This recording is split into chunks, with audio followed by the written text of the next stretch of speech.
You're live. Welcome to the best sports betting show on the planet. This is WagerTalk Today. I am your host, Andy Lang. It is Monday. Fresh lines, new week, fresh opportunities. We're going to recap what we learned over the weekend, and we're going to get you locked in with NFL, college football, and an MLB breakdown. Let's set the tone for a winning week right out of the gate, people. Let's do this. Hit the like button. You guys know how this works. Just hit the like button while we're waiting here. We're going to talk to Gianni, do the Steam report. Crackman's going to join us, talk about a prop in the Lions and the Ravens, and then Steve Merrill's going to join us. We're going to break down this game, and we're going to talk Brewers and the Padres. So let's bring in Gianni. Gianni, happy Monday. It's raining here where I am, but hey, man, it's a new week. Time for new profits, man. Let's do this. Let's have a big week. Indeed. It was a great week of action. Good week for myself and subscribers. We went 8-3 in the NFL yesterday, turned in another winning week in college football. So we won in week 0, week 1, week 2, and week 3 of college football. Currently number 1 in college football 2025, number 1 in NFL regular season through those first 3 weeks now, right? Wow. So yeah, the season's moving along great. So far, so good. If you're on board, just manage risk correctly. We're going to have the best NFL and college football season we've had in a while. So far, so good. Just keep grinding. Things are going good. Not a busy day today, but it's kind of necessary after a busy weekend. So not too bad. And big week ahead. Big week, especially in college football. Yeah, let's talk about that. Let's talk NFL here a little bit. We got the game tonight. We got look-ahead lines. What's jumping off the board to you? Well, great week for the books. It was a really good week to be a bookmaker yesterday. In fact, the heaviest one-sided bet game was Houston early. They didn't get there against Jacksonville. And then Dallas late. They didn't get there.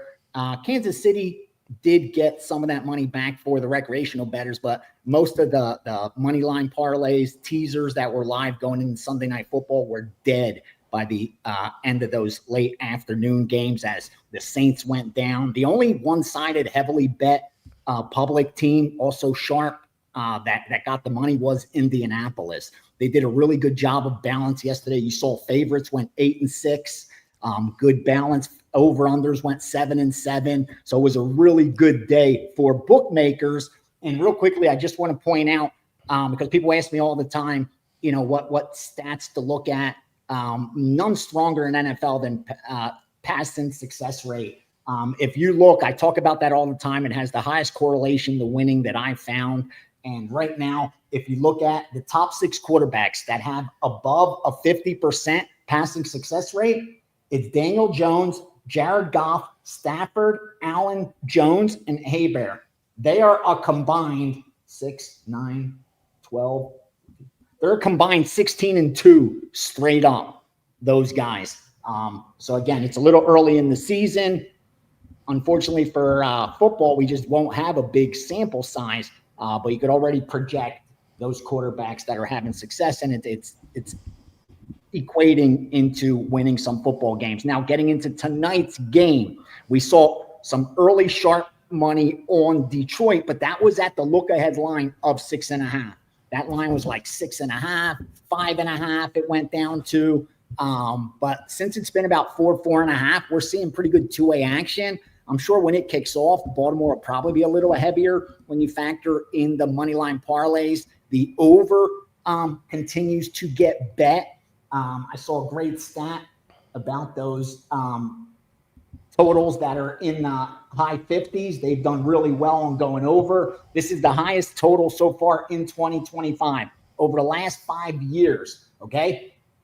Games in the NFL with a total of 50 or higher have gone over 58% of the time. So right now, this is heavily bet over, one-sided over money. There was some sharp over money that got out ahead at about 50.5. But since then, it's been a lot of pressure from recreational bettors on that over, and they're trying to attract some under money. I saw 54, a couple bites of the under, so I think they know if they go to 54 or higher, they'll get some under money. So pay attention to the odds screen and see if the books take a position or not.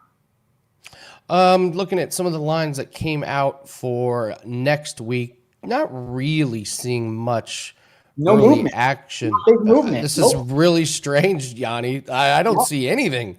I haven't seen a single bet in the accounts, not a single bet in college or the NFL. And usually I'll wake up Monday morning and there'll be like 12, 13, 14 pieces of college football that they got out ahead, usually around the number 3, around the number 7. Nothing so far this week. Interesting. That is strange. On a Monday morning, we don't have any bets. And look at the lines. If you look at the odds screen, if you don't have odds logic, you go to the WagerTalk odds screen, click that, and you'll see not a lot of movement at all. I mean, there's some half-point movements. There's some half-point movements on totals, but you're not seeing any like 1.5, 2-point line movements, nothing on any injuries or anything like that. I just keep looking through and not seeing anything bigger than a half-point line movement so far in college football or NFL. Well, let's talk a little bit of college football. Big games this week. Yeah, I think the Oregon-Penn State's probably going to be your biggest one. Penn State minus 3.5-point favorite at home. Boy, where have we seen this before? James Franklin, coach of Penn State, in a big game as a favorite. Oh man, that spells disaster. We got Alabama, Georgia, the favorite. What are you seeing lines wise? What are people liking? What are you liking? A perfect example of how you're able to take advantage of overvalued and undervalued teams this early in the season. This is where most of our money has come from in college football. This is a perfect example. You have Mississippi as 2.5-point favorites against LSU. Here's the problem. When you look at the rankings, you'll see LSU 4th and Mississippi 13th. But nothing could be further from the truth. If you look at most power ratings of winning college football bettors, they're going to reflect that Mississippi is close to a top 5 power rated team. LSU is barely a top 15 power rated team. That's why Mississippi is favored over LSU. Same situation in Georgia, Alabama, where you have the rankings. They have Alabama 2nd, Alabama 17th, Georgia 5th. If you look at power ratings, most, again, winning college football bettors will have Alabama in their top 5. There may be only 1 or 2 teams that would be favored over Alabama on a neutral field. That's why Georgia is only a 3-point favorite. Power rating wise, these two are right next to each other. And the same thing, with Penn State and Oregon, where the rankings have Oregon 6th and Penn State 3rd, and it's kind of opposite. Most power ratings will have Oregon above Penn State right now. So it's really interesting. Like, I was looking at them this morning. I still can't believe they have Miami as the 2nd best team in the country. And I can tell you right now with certainty that there's at least 10 teams that would be favored over Miami on a neutral field. True line.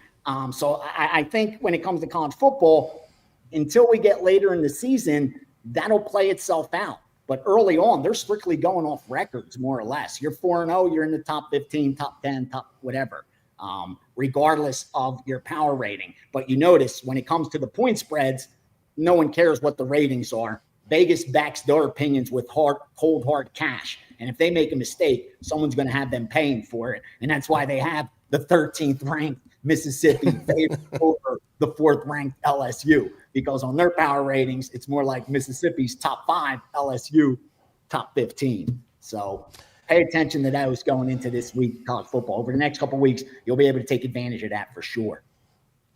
We don't have a whole lot, and that's fine. We don't need to make a bunch of bets. I only have 1 bet up for tonight. That's all I need to turn a profit. Any thoughts on UFC? Yeah, any thoughts on UFC? We got this strange Australian card where it's just Australian fighters after Australian fighters. The main event got big favorite Oldberg over Reyes. Do you like anything in UFC early before these lines start moving? Nothing jumped out at me. It's one of those, I think we won't really get much action till we approach closer to the weekend, because we had the week off in the UFC, and it always does that, and until they start having press conferences, weigh-ins, and start attracting attention for this card, you're not seeing too much action. And just keeping it real, don't want to waste the viewers' time. Nothing jumped out at me immediately that, I got to get down before this number moves. But again, it's not a bad thing. We're coming off a nice couple weeks. and just take what they give us. Like you said, you give me a bet, I'll get down on it. We don't have a bet, we got to move on to the next day. That's what it comes down to. Anytime you give me a chance to bet against a Taffa brother, I'm all in, baby. All in. Give me this Louis Sutherland guy. I can bet against the Taffa. I'll take it. All right, what do you have up for clients on this Monday? Yeah, right now it's the NFL and college football packages are up for the season. Again, if you're betting college football and NFL, numbers don't lie. The information continues to come in.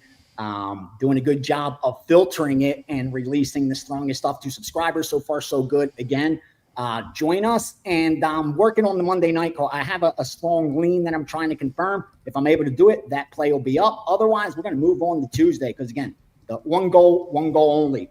December 31st rolls around, have a winning 2025. If our goals aligned, you won't be disappointed. Unfortunately, I don't have a lock yet for tonight, but the day's early. All right. Gianni The Greek, congratulations on a big day in NFL. Have fun at Contender Series tomorrow, and we'll catch up with you again on Thursday. Gianni The Greek, everyone.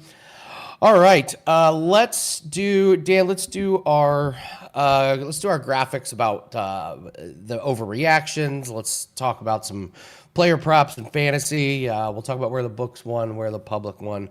We'll start with the overreacting. What are our week 3 overreactions here? So the Packers are overrated. That seems like a really big overreaction. We're just going to throw away the first 2 weeks and then say they're overrated. Panthers are legit, coming off of a huge win.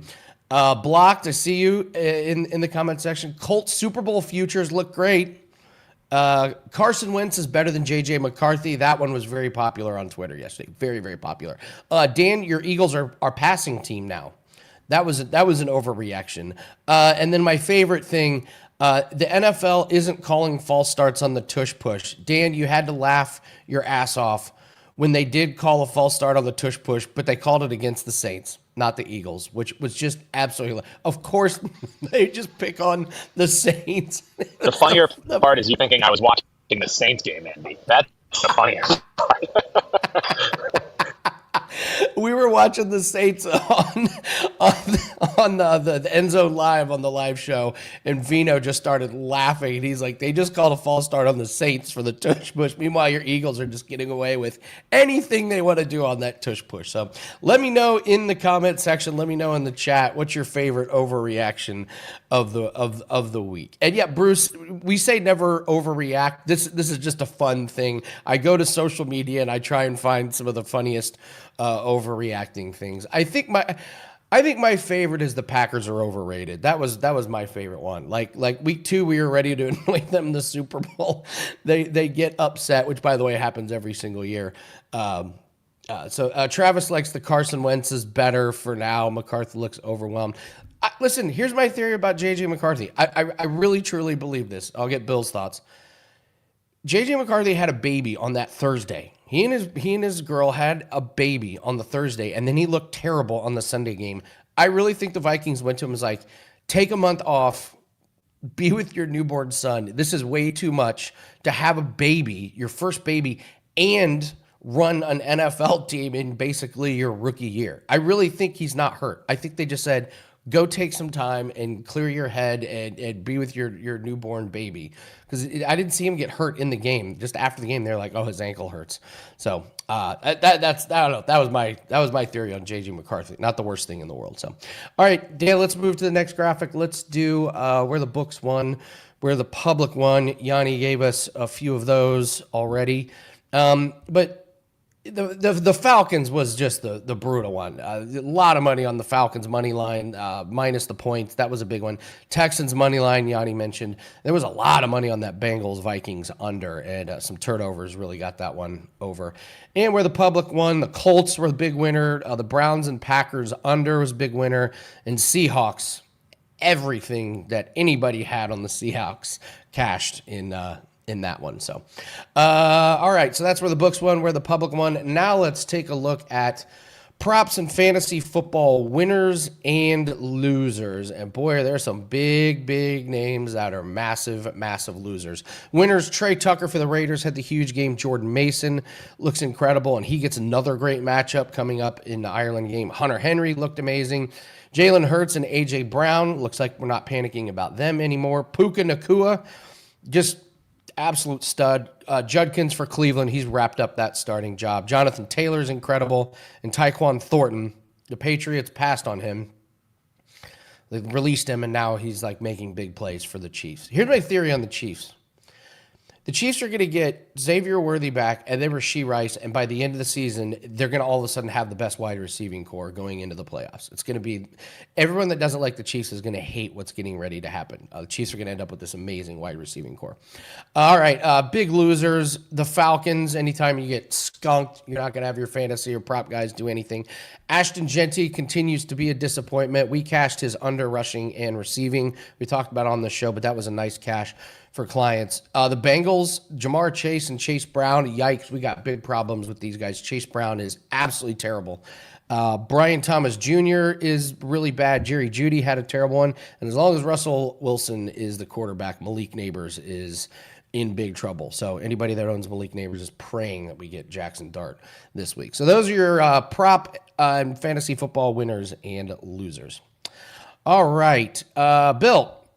Let's bring on Bill, and let's talk a little bit about NFL Week 3. What was some of your takeaways? What were some of the reactions that you had over the weekend? Well, first and foremost, I want to say first my condolences to Dave, which is Dave Sharapan. I know everyone's been talking about it. I put it up. I talked about it on my Fox Nationwide show yesterday. I put it on Twitter. Guys younger than me, like I think he was like 54 years old. Just so much energy, running around sports books, celebrating things, talking cool. And me and Dave disagreed on one thing. He always said nobody knows shit. That's not true. But however, Dave and I were on the same side of life, winning. He was such a good guy, good person. I've known him about 25 years. He was offshore, worked in a couple sports books in Curacao. And then he worked at the Golden Nugget and William Hill and the M. He worked at a lot of places. Dave Sharapan, sportsbook concierge. And my condolences to his family, 3 kids. I don't want to be sour, but I want to, talk about a guy that we're trying to beat games by half points here, and these people someone lost their life that was a kid. Let's call him a kid. And due to cancer, by the way. He didn't, they knew that he was suffering, but we didn't know he was dying. So that's a shame. But talking about yesterday's games, though. Just like Dave would want you to do. All right, that's enough of me. Get over. Let's talk about football. That's exactly what Dave would be saying. So, that's one of the worst weeks of my life. Everyone's talking about that. I actually had 4.5, 4, and 3.5 minus 05. I bet 3 different. I don't really bet a lot of sides so heavy, but that was my best side of the week. Even though I'm one of those guys that's transparent. I talk about good things and bad things. So I had an unbelievable week, by the way. Very profitable week again for WagerTalk guys. Football, they can't beat me in football overall. They're not going to beat me. But I will talk about what I should have had a better day yesterday. Even that Rams game was really tough. Really tough loss watching it. And as you can see, I'm in a different atmosphere here. I'm in Scranton, Pennsylvania, by the way. Flying back to Vegas tonight, but I'm at my buddy's house who I like to come here every day. He collects little knickknacks and things you could see. And it's funny. There's the sad clown there, and there's another sad clown. It's a sad clown after watching that game yesterday. But, of course, he's in Scranton, Philly fan, screaming, yelling, block the kick, score. He doesn't even know. He has no clue. He's upstairs right now. He has no clue how much money I've had on the game, and I know what he had. He bet $58. He showed me. It's $58 in ESPN bet. And, obviously, if he's allowed to bet in ESPN bet, you could see how he does overall because no one that wins is allowed to play there. So, yeah, he won his $50 on the Eagles yesterday and minus 3.5. And I lost close to 5 figures on the same game. Hey, good for you. I don't see. He still doesn't know. I'm actually pretty good at I take losses very well. That one bothered me, though. But, yeah, so – but however, a great week. I just seen on the Wager Talks. I knew I did really good. I just didn't know what. It looks like 15 is there. Okay. It says I'm running super hot football, winning 15 of the last 21. Yeah, but I knew I had a big weekend too.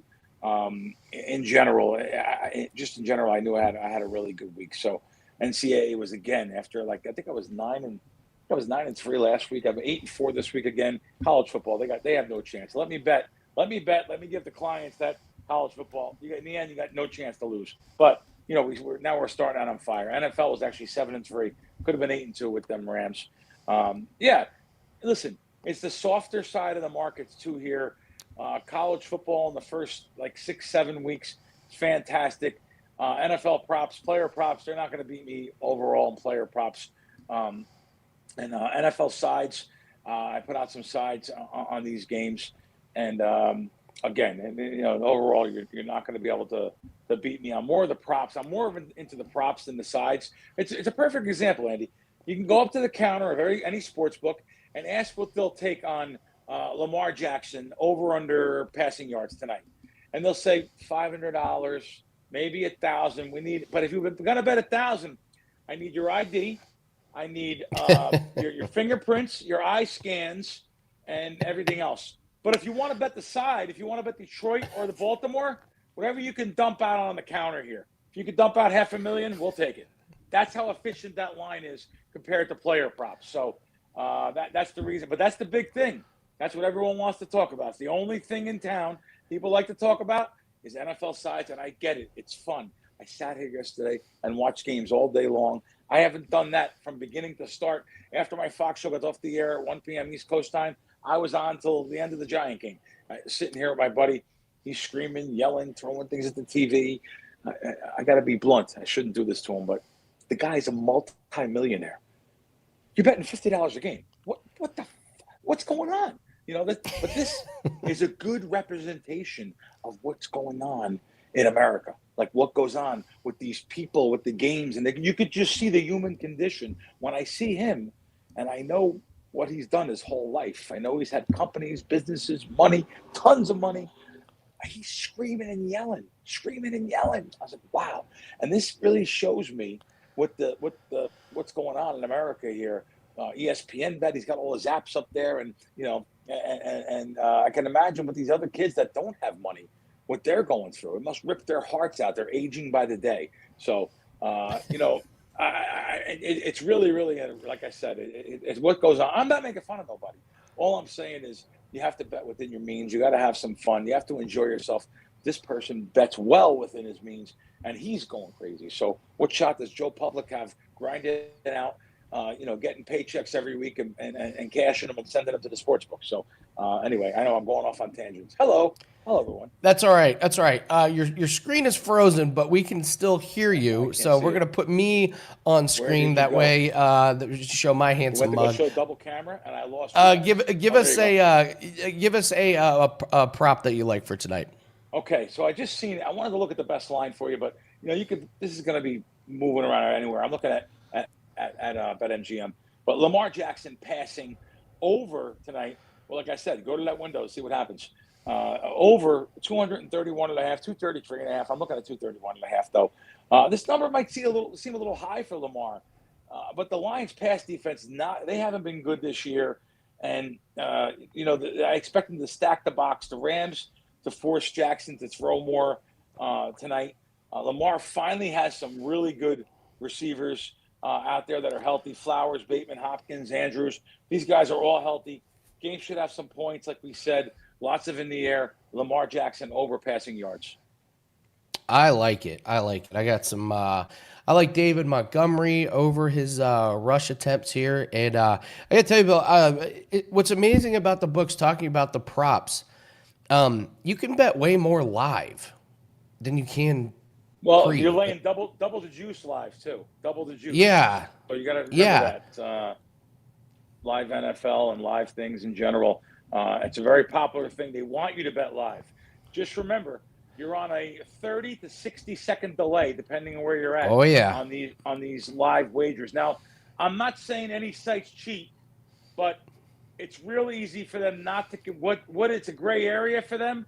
These are some people that run these departments. they don't even realize it's cheating. They don't even think it's cheating what they do because they don't gamble. They don't gamble, so they don't realize that they'll stop certain bets and take certain bets. I am telling you, I seen this happen in Vegas firsthand. My friend called out the sports book, got thrown out of the sports book for this at Cantor Gaming when Cantor was cheating back in the beginning. Cantor got fined. They got fined. The biggest fines ever levied against a casino corporation, like almost $40 million in fines. They got run out of town on a rail, and that's the reason why it's so hard to get these other sports books in town there. They don't want a Cantor Gaming happening again. So over on Wager Talk, though, we have a lot of things up here. You get top rated play tonight, which is up there. We have my weekly, my monthly pick, my monthly packages. You can also get a 3-month package. Just email in, and we'll lock you up for a good season price there. Everything going good, Andy. Really good weeks here in college and pro. I'm really happy. I got to tell you, there was one last night with the player prop live that they pulled some BS on. So Tyrone Tracy's having a good game, starting off, ton of work, ton of carries, a lot of yards. He goes, I don't know why. He's playing with a hurt shoulder anyway. He goes flying into 2 defenders and hurts his shoulder, lands out of bounds, and immediately grabs his shoulder, and it doesn't look good. They took down the unders, but they left the overs up. How nice of them. You see what I mean? How nice of them. See, these sports books, they have a lot of balls doing the things they do. Now, if you go to gaming and say, hey, they're only booking one-way action or something, gaming doesn't even know what 11 to 10 is. So they don't know. What are they going to say? They can't police this. Basically, the sports books can do what they want. What an effing shame. Really is. Oh man, it was really funny. So, all right, great stuff. You told everyone what you have up. Enjoy your time in Scranton. And somebody said they'd like the clown. Okay. Yeah. the clown thing. So. Hey Andy, look. See, not only the clown. Do you see the clown on the wall playing poker? Yeah. The poker clown. I mean, he loves clowns. This guy loves clowns. He does. By the way, that guy right there. See him up on the corner there? Yeah. The famous pool player, Steve Miserak, that died. He was great. He used to do the light beer for Miller commercials. Steve was a friend of ours, a friend of mine and my friend that owns the house. That was right in Steve's den. They got some great mementos here. Gambling. Look at these guys. Look at these guys on the wall. Look at these gambling gods. Look at these gambling. I mean, the whole house is based on gambling. Everyone would love this. I love it. He's a walking, talking Gamblers Anonymous poster. All right. That's funny. All right. Thanks, Bill. Thanks, Enjoy everyone. Scranton, and we'll see you again next Monday. Tell everyone we said hi. Take it easy, Bill. Everyone see all that stuff? All right. Let's bring in Steve Merril, and then we'll do all around the world here at the end. Steve, please tell me we can see Steve. Please tell me we can actually see Steve Merril's face here. All right. Steve, we're going to... Oh, we may have lost... All right, we may have lost Dan here. Hold on one second. We're having technical... I'm in. Okay, you're here. Okay. I was messing with you. I was making it the black hole for you here, just like Bill's house. See there? Okay. Cool. Well, we're just... all right, here we go. So... Dan doesn't have internet or power, so I'm thrust into the producer and the host here, Steve. So let's get started with Monday Night Football. So you're not in the mood to mess around. I just want to get clear. You're not in the mood to mess around. I can't give you any more bosom shots. This isn't going to help the cause. All right. So let's break down this game here, Steve. This is a huge one. Lions, Ravens. We got a huge total.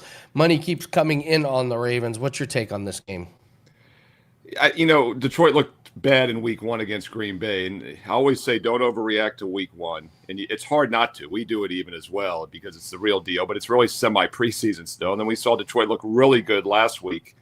And the Packers are a decent team. So question becomes, what are the Lions this year? Baltimore looked pretty good in week 1 until they did in the final 4 minutes. They blew the 99% chance of winning straight up with 4.5 minutes to go and lost. And then they looked great last week against Cleveland.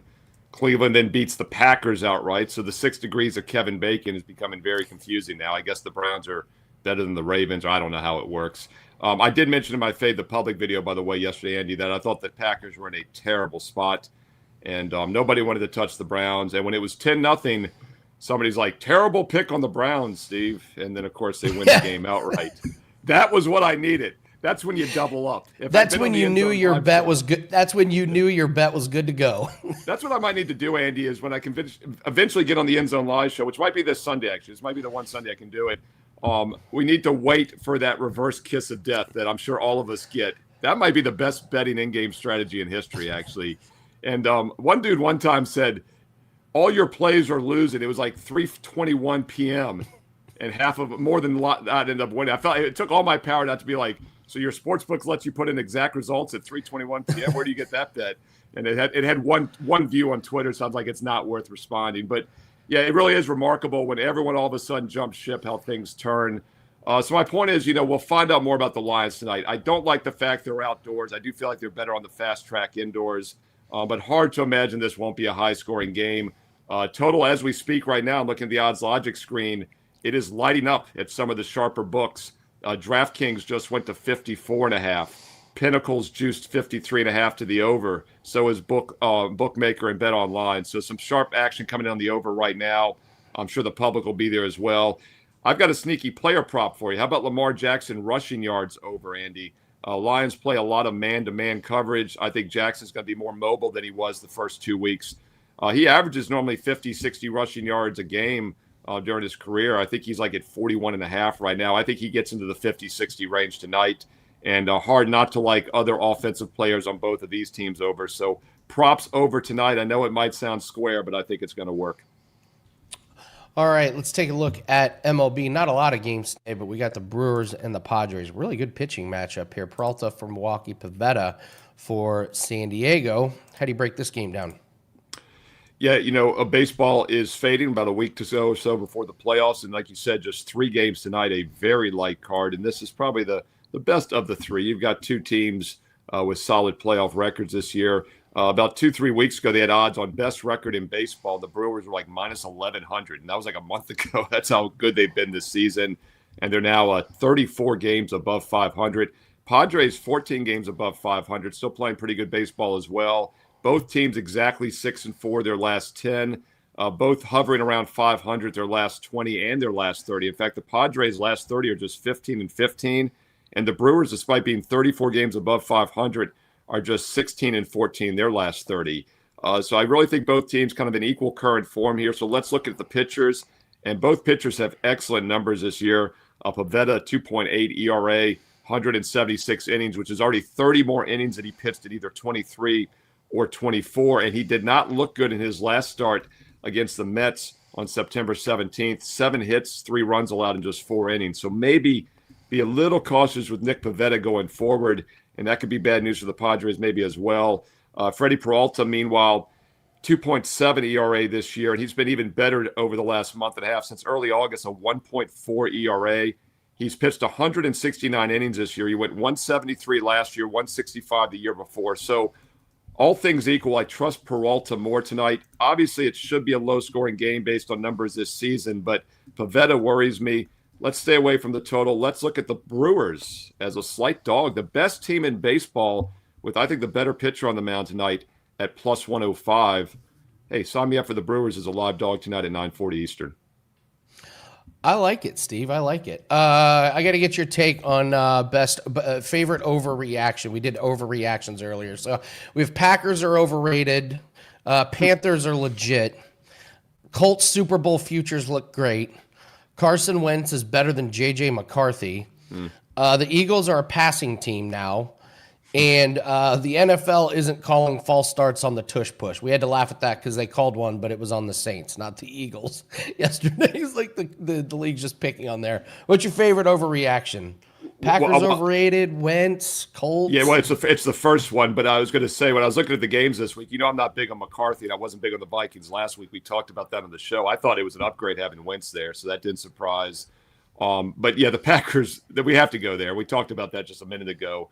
Everybody had them penciled in the Super Bowl. Nobody wanted Cleveland. I told everybody in that Fade the Public video, Packers might win the game. I like the Browns. We had a best bet on them. I thought they had a chance to win outright. Obviously, if we're taking a single-digit dog, we always think they can win outright. But my big takeaway was do not use Green Bay in your survivor pools. And if they go down, you maybe eliminate a lot of your competitors.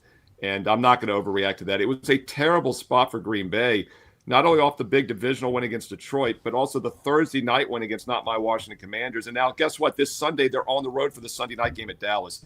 It was one of the biggest sandwich spots I've ever seen. I'm sure Marco D'Angelo agreed. I know he loves those sandwich spots. So that's a huge overreaction. I still think Green Bay is a solid team. And I think Cleveland's going to be a little bit of a feisty defensive team this year as well. Love it. Love it. Steve, it's Monday. What do you have up for clients?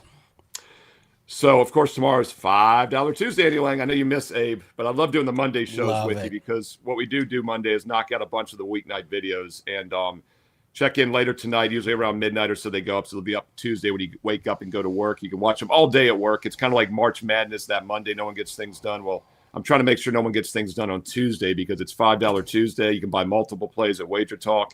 And you can also get my Thursday night NFL and college football videos. My Friday night videos are usually posted then as well. And don't sleep on those NFL Prime videos. 3-0 already this season. We had the Packers and under last week. We had the Bills team total over. Never in doubt. And we also had the Cowboys in week 1. So technically 4-0 on Thursday nights. So the point is, check out the free videos here on WagerTalk TV. All you have to do is click subscribe and click that bell for an instant alert. You will know when they are posted. Along with the Fade the Public video every week, and that I've been referencing, 28,000 views yesterday. And our producer, Chris Allen, says that is a record. So thank you, everybody out there, for watching, clicking the thumbs up, like, and commenting below on both the live shows and the videos. Because Andy Lang and myself, Steve Merril, we do these videos when we do the shows when people watch. You know, we used to love to do the NASCAR show, but we had like 300 views. It just wasn't worth the time. So keep it coming. End Zone Live hitting like 10,000 viewers. That's going to be here for a while. It's taken on a life of its own. And I do have some strong best bets up on daily at my page, SteveMerrillWagerTalk.com, and a bonus free play. Get the daily free play on my page and build your bankroll. SteveMerrillWagerTalk.com. Get there quicker. WT.buzz/SM. Steve Merril, everyone, great job. And yeah, Steve puts in a ton of work doing all those videos. So great work, Steve. And yeah, those videos are fantastic. I watch every single one of them. So thanks, Andy. All right. Let's do all around the world here. Guys, we're going to give out some free plays here. And let's see. Blocked wants to know, Andy, do you believe in the Colts now? I'm getting there.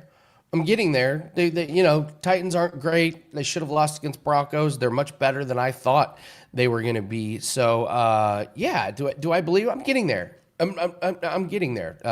Do I take them as a legit threat in the AFC? The AFC is just loaded, so it's going to be hard. You know, it's just going to be it's going to be a tough road. But yeah, the Colts are a lot of fun to watch. Easiest bet I made yesterday was Daniel Jones over 210.5 passing. No way we're going to see that number again. So that was a really, really good one. So, all right, all around the world here. Let's give out some free plays. We got a couple of MLB. We got a prop for tonight. So we're going to go to baseball. Cardinals at the Giants. Michael McGreevy over 16.5 outs. This guy's been a horse, man. Over in 8 out of the last 9 games. The Giants are not scoring a lot of runs. They've lost 7 out of 9. I don't think they have enough offense to chase McGreevy out of there. The last time they played, the Giants really tore him up. But I'll take McGreevy to go over his outs. The guy normally goes 6 full innings. Prop for tonight, David Montgomery over 9.5 rush attempts. He has 11 in both games this season. The Ravens have played in 2 games. One was that crazy one against the Bills. Bills rushed on him 31 times. I think Detroit's going to want to try and slow this game down, keep Lamar off the field, and David Montgomery is going to be their short yardage guy when they get in close. So, yeah, his role is very much cemented in this offense. 11 carries in both games. I think this number should be 10.5, not 9.5. And then Ralph Michaels special, Nationals at Braves. We're going no-run first inning. Nationals have only scored 1 first-inning run in the last 12 games. The Braves have only scored a first-inning run once in the last 7 games. And Sale hasn't allowed a first-inning run in 14 straight. That is absolutely crazy. So take a look at no-run first-inning Nationals and Braves. I have one best bet that is up for today, Monday Night Football special. Looking to make it 3-0 on Monday Night Football plays this year. I just need one. It's up for sale right now. It's by far the best prop on the board as far as my opinion goes. So looking to extend this streak to 3-0 on Monday Night Football. So one bet, that's all we have up, and that's all we need. You can get there at WT.buzz/AL.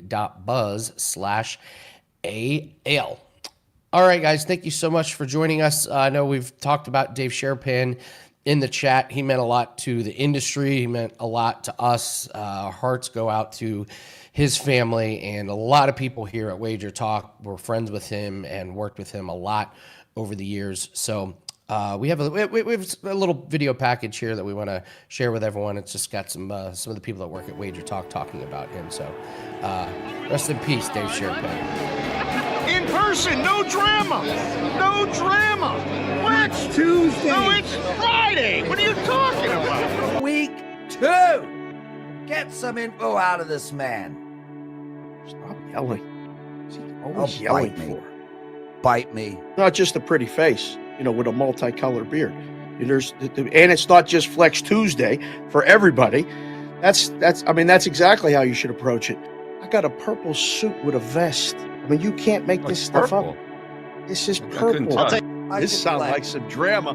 This sounds like some drama on a Flex Tuesday. Yeah, we even started late. We're still ringing. Who comes to my house wearing the colors of the enemy? Who does that, Dave Sharapan? You know what? You're right, Chris. You're absolutely right. You're right. Uh-oh. All right. That's it. All right. My God. That's it. You're right. You're absolutely Teddy, right. that I don't want wasn't any planned. drama.